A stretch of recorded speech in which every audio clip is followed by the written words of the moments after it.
This morning my message is taken from the book of 2 Kings, chapter 4, and I'm going to read verses 1 through to 7. 2 Kings chapter 4, reading verses 1 through to 7. And I read, Now there cried a certain woman of the wives of the sons of the prophets unto Elisha, saying, Thy servant, my husband, is dead. And thou knowest that thy servant did fear the Lord. And the creditor is come to take unto him my 2 sons to be bondmen. And Elisha said unto her, What shall I do for thee? Tell me, what hast thou in the house? And she said, Thy handmaid had not anything in the house, save a pot of oil. Then he said, Go, borrow thee vessels abroad of all thy neighbors, even empty vessels, borrow not a few. And when thou art come in, thou shalt shut the door upon thee and upon thy sons, and shalt pour out into all those vessels, and thou shalt set aside that which is full. So she went from him, and shut the door upon her and upon her sons, who brought the vessels to her, and she poured out. And it came to pass, when the vessels were full, that she said unto her son, Bring me yet a vessel. And he said unto her, There is not a vessel more. And the oil stayed. Then she came and told the man of God, and he said, Go, sell the oil, and pay thy debt, and live thou and thy children of the rest. Let's bow our heads. Father, we thank you this morning because you're our God of yesterday, today, and forever. We thank you that your promises are true. We thank you because you are our faithful God. We thank you, Lord, that what we cannot do, you can do. And we thank you, Lord, that you care for our needs. Right now, Lord, as I lift myself before you, I pray for your guidance. I pray for your covering. I pray for your direction as I go forward.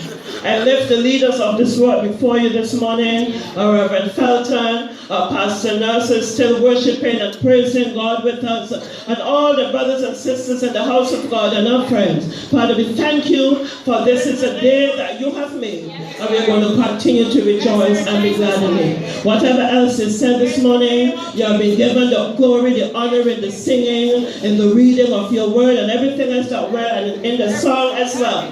And Lord God, I pray that you'll be given the glory as well in your spoken word today. Take the glory and the honor unto yourself. And we call it done in your name with thanksgiving. And we sing. Amen. You may take your seats and sanctify. I want to thank God for bringing me this far in my journey, my Christian journey. I want to thank all those who had a major role to play one way or another. And I cannot go on without saying a special thank you to our pastor nurse for your guidance, ma'am. And you've given me some freeway in terms of going and going forward. And all of us who work together, Reverend Felton and all of you from children way back, and we work together. And truly I say today, this is a beautiful church, and members that have been passed on down to our Reverend Felton this morning from a couple of Sundays ago, and I pray that God will help us to go better and higher in Him. I want to use for my topic this morning, use what you have. Use what you have. Now this story takes place at a time in Israel when there was so much idolatry going on. In the preceding chapter 3, Elisha had just dealt with 4 kings who needed help.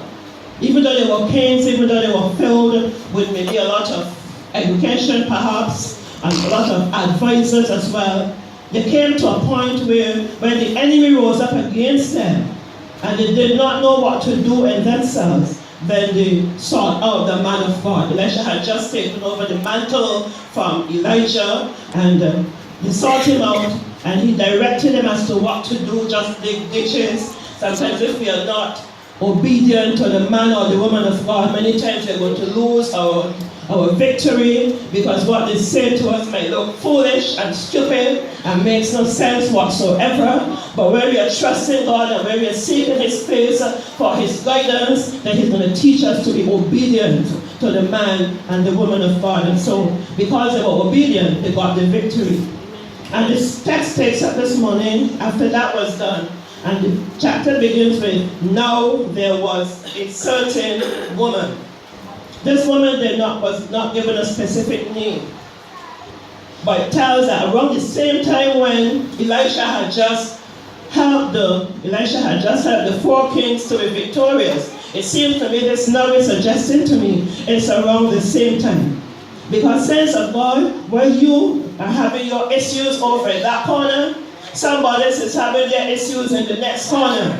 Or when you're having your issues maybe downstairs or on your workplace, somebody else is having their issues maybe in their home or wherever else. We live in a world that is faced with issues and challenges and problems day after day.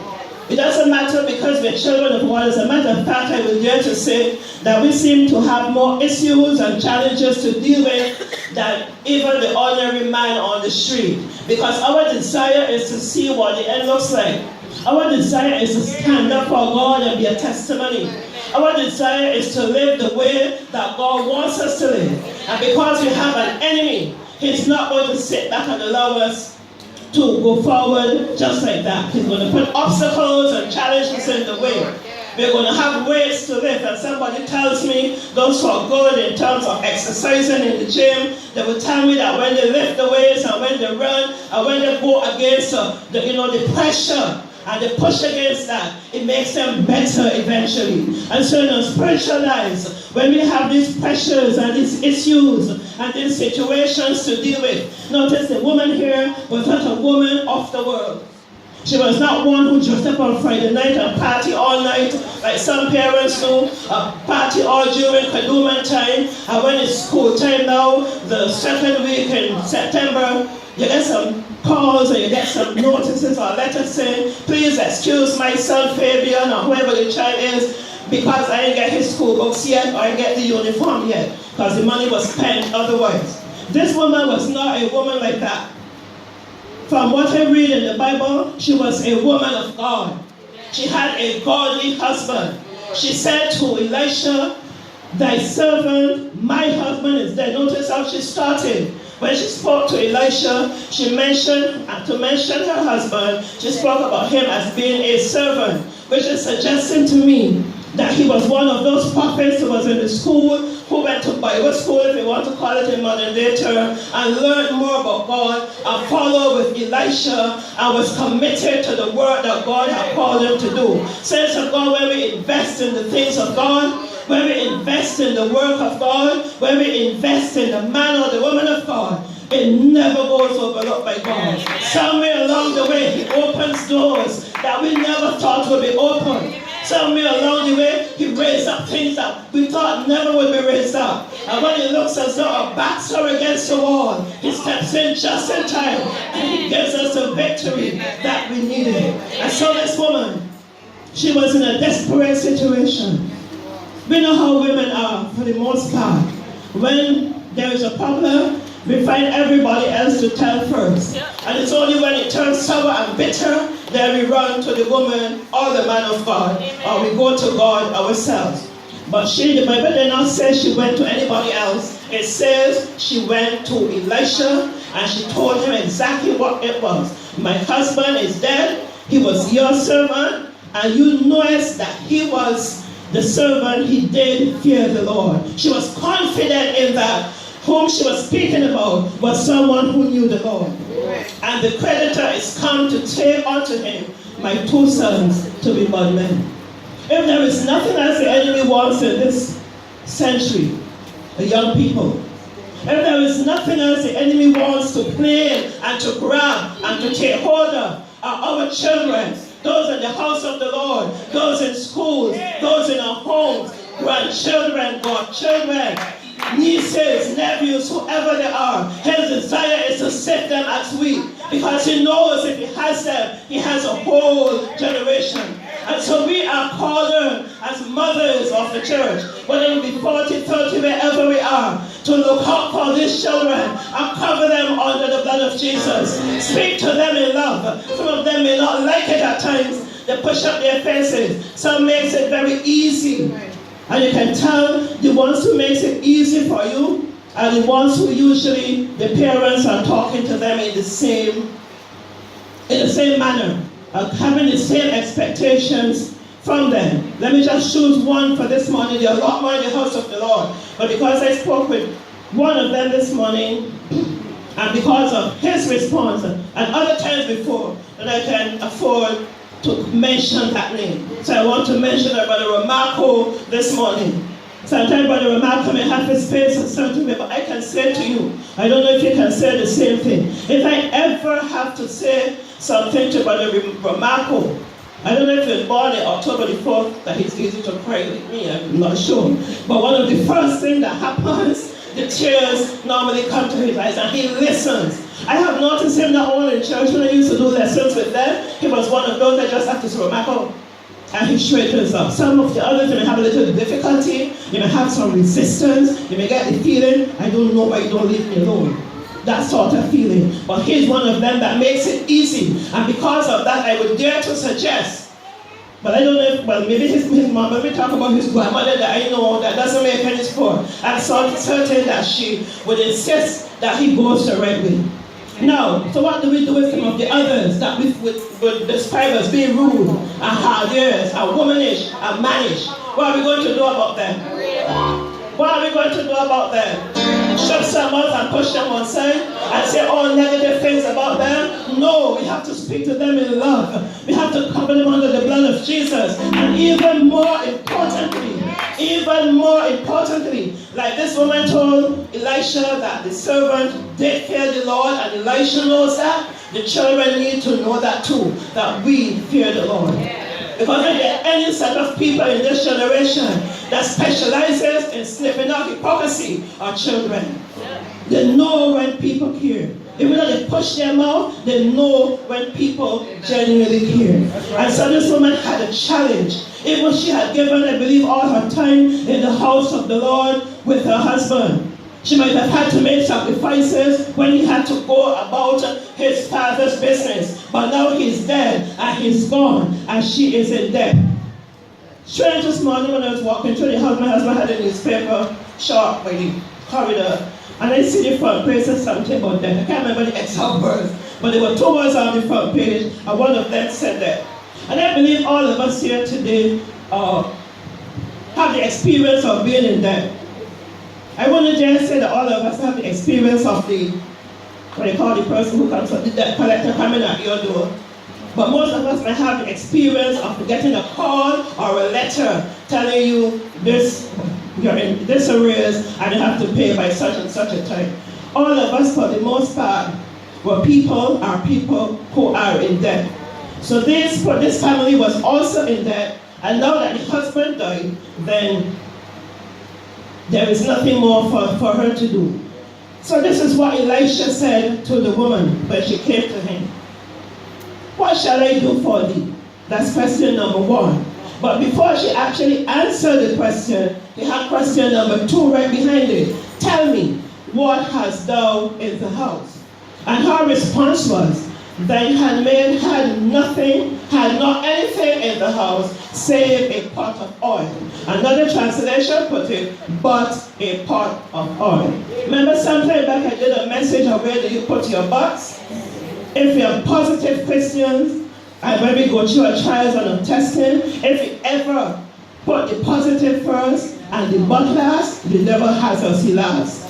So what we do, because we have faith in God, even though outside looks blue and dark and gray, even though all around our soul gets swayed, then we remember that He is our only hope and stay. We remember that on Christ, the solid rock is stand, because all other ground is sinking sand. When darkness seems to veil His face, let us rest on His unchanging grace. In every high and stormy gale, our anchor must hold within the veil, because on Him we stand. Wherever else we stand, we are going to sing. So if this woman was despondent and she had a need, notice the answer she gave to the man of God. She was honest She was straight to the point, and she was forthright. She didn't complain about the other women in the church who had a little gift. She didn't complain about the pastor or the man of God that, you know, my husband dead and the way come over and look for me and my children. There was no complaint from her part. All she wanted was some help from the Lord. And she knew that Elisha was standing in the gap for God. And so she went to the man of God. Sometimes we want to overlook our leaders. And we want to think we can do it by ourselves. I can pray for myself. I can do it for myself. But there's something that God has established a long time ago. Something called protocol. And you have to go from the top down to the next and to the next. And if at all we break that, then we're not going to get the blessings that God wants us to have. So she didn't spend time talking to her friends on the phone, but they were not cell phones at the time. But let's put it modern day. She didn't spend time texting and fretting to believe, oh, the years he living, he running back behind the pocket, running here, running there. I know he dead and gone out, and I can't even pay my bill. And the boss man, and fret. But she knew he was the man of God, number one. She went to the man of God and she told him what she wanted. And the man of God said to her, she said to him, I don't have anything except a pot of oil. That is all God needs to work with us. Little is much when God is in it. In this day and age, if we do not have the Holy Spirit with us, there are many things will cause us to go astray. But even though we are tempted to go that way, because the Spirit of God is within our hearts and our souls, nobody has to be looking for us to feel guilty. Nobody has to be looking for us to say, I am not going to do that. I am not going to say that. Sister Patsy don't have to be there for me to defend her if I think that what this person is saying about her is not right. I don't even have to tell her what the person said and what I said. But even though they are not there, you know God is looking down. So you know that's the same sister you will go and hug and say, bless you. So when behind their backs we represent them to the highest, we make sure that we do and say what God wants us to say. So she told Elisha, I have nothing but a pot of oil. Now comes the interesting part. Go, borrow these vessels abroad of all thy neighbors, even empty vessels. Borrow not a few. Borrow empty vessels from my neighbors. Then the whole of Babylonians will know I went to borrow empty vessels. That was my first problem. Borrow empty vessels from my neighbors. If he has said he will give me some empty vessels, I may live with that. But then my question will still be, so what am I going to do with these empty vessels? But the first challenge she had to face was to deal with her neighbors. As a woman of God, as a man of God, the word of God says to love your neighbor as yourself. Whatever we can do to help each other, whether it be an encouraging word, whether it be giving something tangible, whether it be shutting our mouths at times, that too, we can do what we can to help our neighbors. Somebody asked Jesus one time, who is my neighbor? And what was his answer? What was his answer? Everyone. Anyone who you see, anyone around you, whether they're sitting beside you, living beside you, working with you, catching the bus with you, whoever you come in contact with is your neighbor. So she had a challenge to go out, and she went to borrow these vessels, not knowing what she was going to do with them. Then when she came back, she was advised again by the man of God. He said to her, go in, take them inside, take in your sons, and shut the door. Now that's a big problem we have as Christians. We don't like to shut the door. We like to be in the loop. We don't like to be alone. But I can tell you from experience, you benefit a lot. You benefit a whole lot by spending time by yourself and with God. Because what you say to God, He not only listens and says what you do. He listens and He makes a way where there seemeth no way. Even though it seems as though He's 4 days late, day 1 gone, day 2 Sister Harris, day 3 and day 4, you can guarantee you, because He's faithful that has promised. And once we trust in Him and wait on Him, we don't know how, we don't know when, but we guarantee that He's going to make a way where there seemeth no way. And so the lady went in, the mother, she closed the door, she carried in her son, and she did exactly what the prophet told him told her to do. Again, as individuals, we will have a problem with that. We'll have to call somebody up and find out if that is really how it should happen. And get advice from here, there, and everywhere. And at the end of the day, when we finish with all of the advice, we are just pulling in all directions and we'll know better off. But she went in and she obeyed. Amen. And after she did that, she started to fill the pots, as the story goes. And then finally, when she called for another pot, then the son said there are no more pots. Now what does this have to teach us?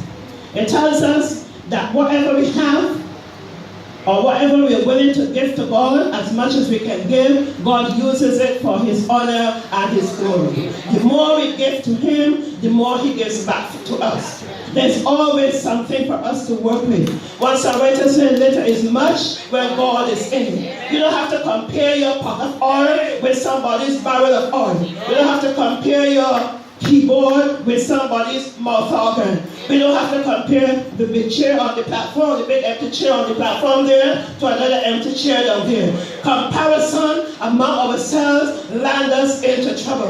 Whenever we want to compare, whenever we want to make sure that we're on the right track, women and men of God, compare ourselves with what the Word says. Bless the Lord. God deals with each of us. One time in the New Testament, Jesus spoke a parable about some servants, and He gave them some talents.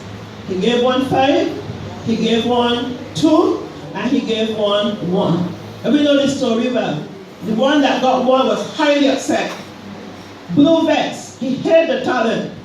The others who had theirs, they were satisfied, and they built on it, and Sunday school children from trenches will know that story well by now. And eventually, the one who, whatever he did, he got more. The second one got more, and the master took away from the one that did nothing with his talent. Young people, young ladies in the house of God, God is not comparing you with another young person your age. God is not expecting you to act the way another person is acting. God expects you to be you. God expects you to give Him exactly what you have. If it is misery, give Him that too. That's right. If it is dissatisfaction, give Him that too. He doesn't want all the good things. He wants the bad things as well. Because He's the only one that can make wrong things right. And many times we try to compare ourselves too much with others. We want to fall into the group. We want to do what they're doing. The Bible did not say whether other people, other wives had that problem. But the Bible dealt with this lady who had this particular problem, which tells me at times we're going to have our own unique problems. Amen. When everyone else seems to be getting through in that area, you might be the one that is challenged in that area. Take it to Jesus. He will understand. Burdens will be lifted at His command. Make sure that you talk to Him. Be real. Tell Him exactly what you think and what you feel. And once your desire is to go forward for Him, I can guarantee you, there is no mountain, there is no valley, there is no problem, there is no setback, there is no talk, there is nothing that can separate you from the love of God. All you need to do is to be made up in your mind that I'm determined to go to the end. I'm going to give God what I have. What do I have? I have a beautiful voice. Phil might say that. Somebody might say, I have a nice smile. Somebody might say, I like to help in the house of God. Yes, Sister Carrie. Somebody might say, I love to go into the Word of God and share it with someone else. Each of us has our own individual talent. We are multi-talented here at the Bridgefield New Testament Church of God. And the Word of God to you this morning is, use what you have. Whatever you think the negative is, tell that God that first. And then say, but I have this. But I have that. And so, after she did all of that, and the vessels were full, notice what she did. Notice what she did. She went back to the man of God. And she told him what has happened. She looked for further directions. There's another area in which we fail. We forget to go back and say thanks. Jesus had that problem with the lepers. 9 went their way, 1 went back. But she went back to the man of God and got direction from him. When we do that, saints of God, we normally end up going the right way. So she went back and she told him what happened. And he said unto her, okay,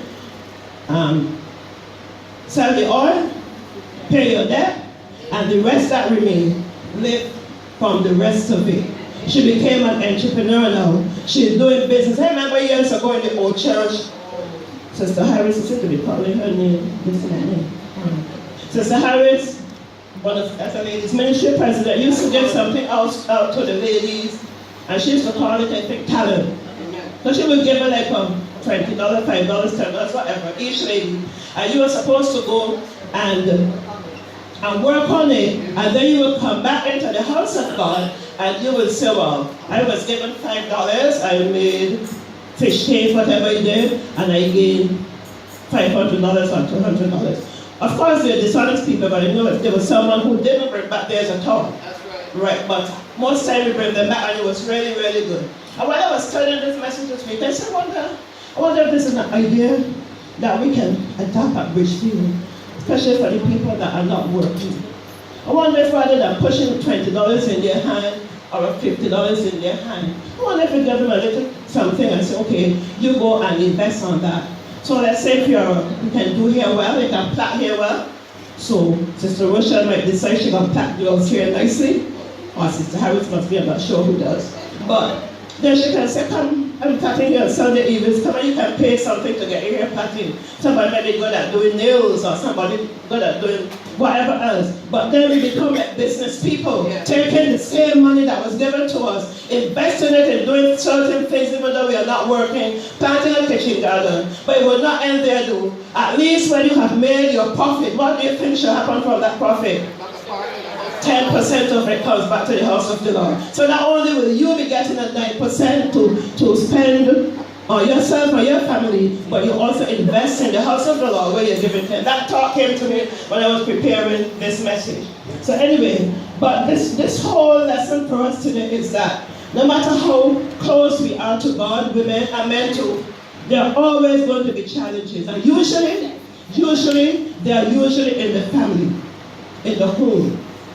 The enemy seeks to do that, to break up and to mash up and to do all of that. And this lady had her issues not with her neighbors because she went to them to get help, but she had issues in the home. I don't know how many of you here this morning are having your own issues. If you want to say what they are, they may be so different from each other. But what we do know, we have a God whom we are serving. He is able to save, He is able to keep, and He is able to satisfy.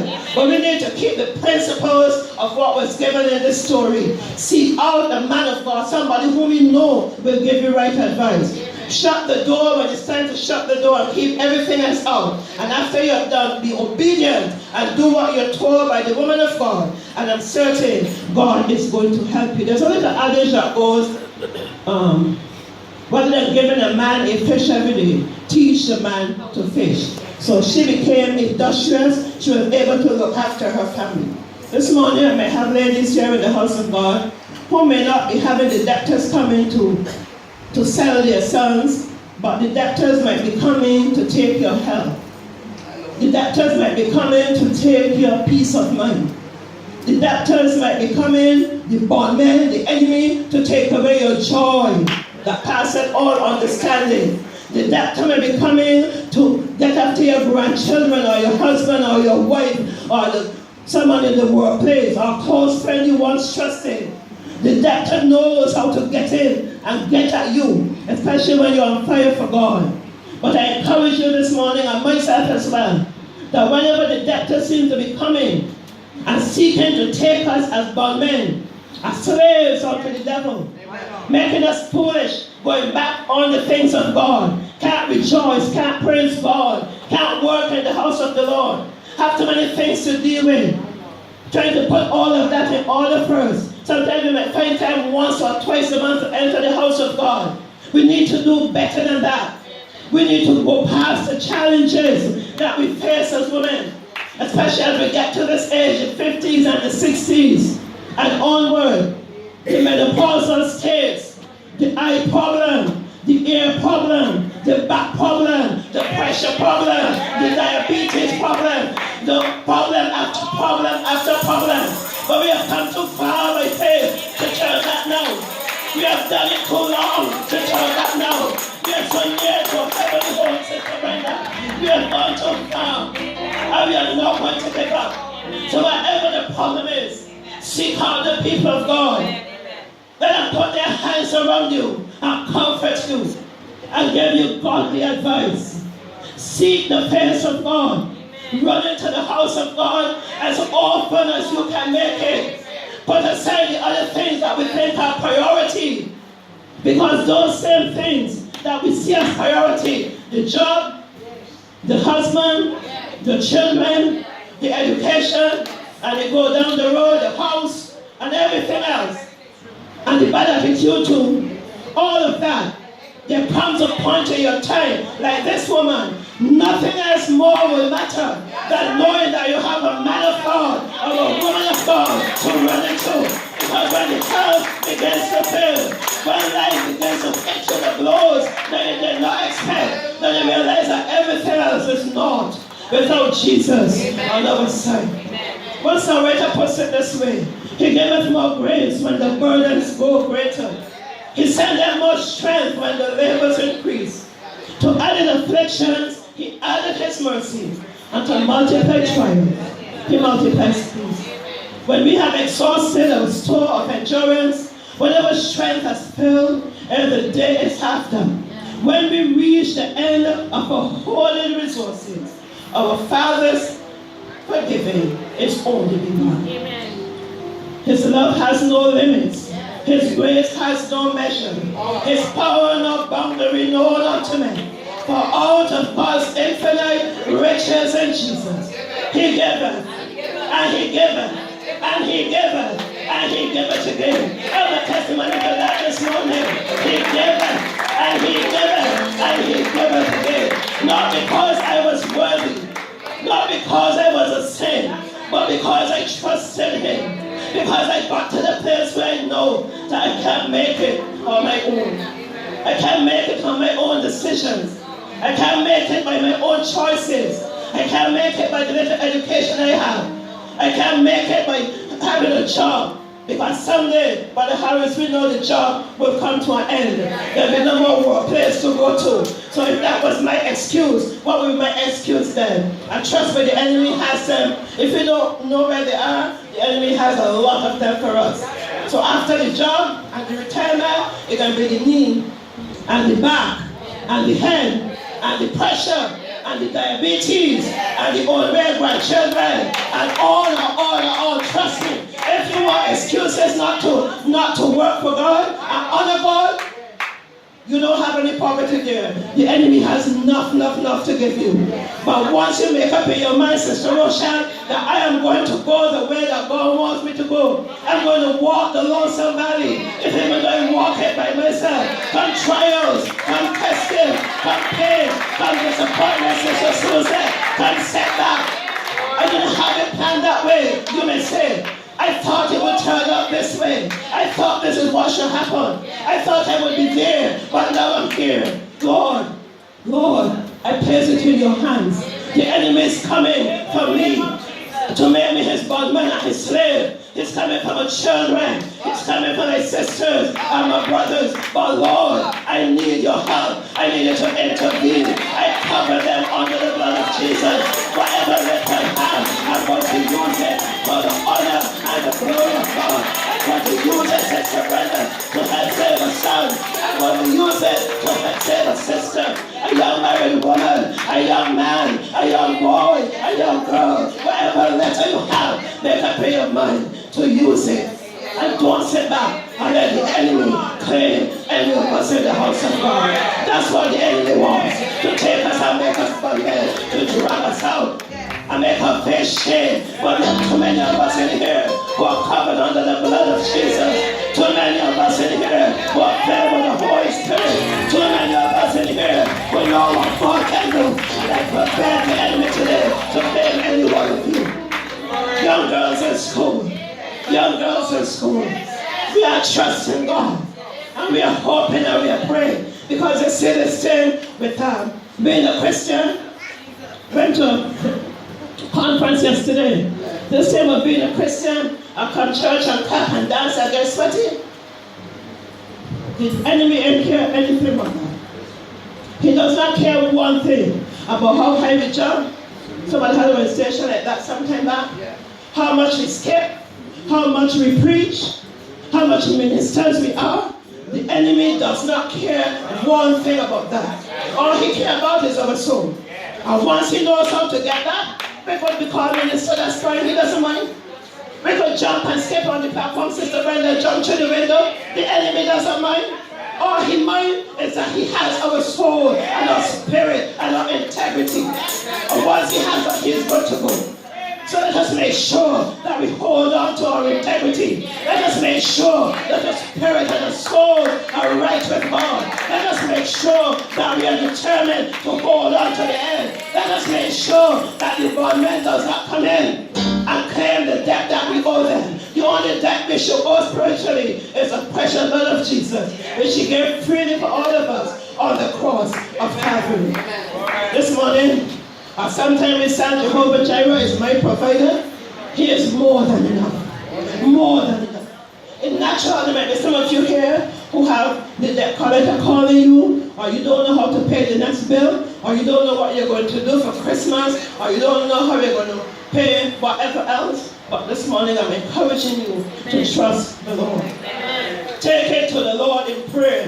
That God lead you to someone who is rooted and grounded in Him, that you will have a conversation with them and take their guidance. Our young girls and boys in school, there's so many being said about your children, own way, and they talk about the fighting. Somebody sent a video the other day with some boy, some place in town, everybody's on him and so on, and people go on and on about the young people.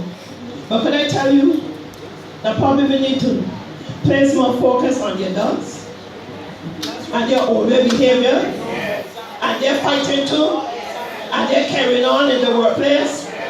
I know of a school here in Barbados. I heard of a school here in Barbados where two teachers fight one evening, and the children, let us say the children they're saying, "Oh, Miss Nurse. And you know the children cheer on, and the little children were there cheering on. That was one time. And recently, I heard again about another fight in the same school with the same two teachers. Now you tell me, if you think, Tiana is laughing, you tell me, if you think this is fair to our young people, that we chastise them all the time, children fighting, the children shooting, the children bullying, and we as adults we should know better and to set a good example of behaving in that way. We want that kind of mentality to stop here at Bridgefield, and we want to see our children as our children. We want to see our women as ladies. We want to encourage them as the best way we can. And the encouragement is not only for them, because we want some too. The older ones need some to their times when you would just need somebody to come and put their hands around you and just say, God bless you. We are not giants. Our backs are not made of steel. There are times when we just want to put our face to the ground and cry. All of us need each other. All of us need to be encouraged. All of us need to have a good word said to us. All of us need that. And I want to encourage us here today at the Bridgefield Testament Church of God. A pastor has left us at a good point in this church, and she's still here. And we want to endeavor that we look out for each other. Don't join in too fast in the gossip. Just recently we were having a discussion about a particular issue somewhere. And personally for me, that's why maybe I don't get so close to people, because I have a high level of loyalty. So if I'm close to someone, I cannot sit back and hear that person being ridiculed or talked about. If even though I might think some of what they're saying is true, because we are not perfect, but I cannot sit back and just take it and then go the next day and looking. Let's say it's with my friend, and looking at her and say, "Hi Zenda, how are you and how are you?" I cannot get it done. I have to get this, wherever it is down here that I hear or I know, I got to get that out first. And we say, I say at the same time, finally we say, well, say that I heard such and such. I heard when you go to school and you just talk back to the teachers and then we tell her what they have to say. And then she would say, well, whether it's sure. After I've done that, then my course is clear and I can move on. So we want to be like that here at the Bridgefield New Testament Church of God. Continue to look out for each other. Cover each other in prayer. Amen. Defend them when they need to be defending. And the other thing you need to watch, do not let anybody offload on you. People offloading a whole lot of things on you, it's going to keep you back, especially if you're supposed to be senior. I remember one time someone was speaking to me and telling me about a certain situation and so on and so forth. And I said to the person, so you want me to talk to Sister Harry? I want me to talk to Sister Harry about it? And the person said, no, I don't take that, you listen. And from the time I heard that, you know what I did? I pulled myself away. Because I don't want all of that knowledge and information to carry along with me. I'm not a computer, and sometimes I hear the questions. I don't want that knowledge to go along with me. If you don't want me to say anything about it, don't tell me. Don't tell me. If you complain to me about Sister Donna, and you feel Sister Donna I are close, well, I am assuming you want me to do something about it. So if you don't want me to do anything about it, or ask Donna about it, or say Donna you shouldn't do that, don't tell me. Okay? So be careful with that. If persons come to you and they don't want you to deal with what they're say, I'm only telling you. I don't want you to only tell me anything. Because when you hear all those things, let us say, tell me something about Sister. Let me use Patsy again, Sister Patsy.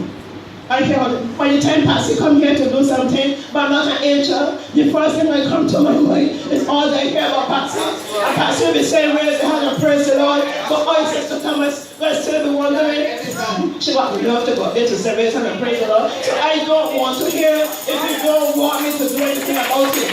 The woman went to someone that she wanted something done about it, and she went to the right person and she got the victory. Let's stop the gossiping, let's stop the idle talk, and go where we think we should go to get the right answer. God is still on the throne. Use what we have. We have a lot of talent in Bridgefield, the Testament Church of God. Use it for the honor and the glory of God. Let's stand in the presence of God this morning.